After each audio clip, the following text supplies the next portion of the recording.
Tras o éxito da primeira quenda da Copa Sálvora, chega agora a competición do fútbol 11. Os infantís tomarán o relevo esta fin de semana cun total de 16 equipos participantes. A Copa Sálvora encara a súa segunda e derradeira fin de semana de competición. Despois dunha primeira xornada de fútbol base nos que participaron 55 equipos de categoría biberón, pre-benxamín, benxamín e alevín, a atención trasladase agora ao fútbol 11.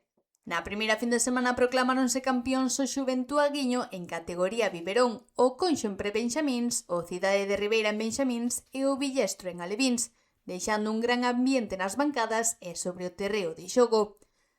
A Fiaiteira acollerá agora este sábado e domingo os encontros de categoría infantil, na que competirán 16 conxuntos chegados de distintos puntos de Galicia.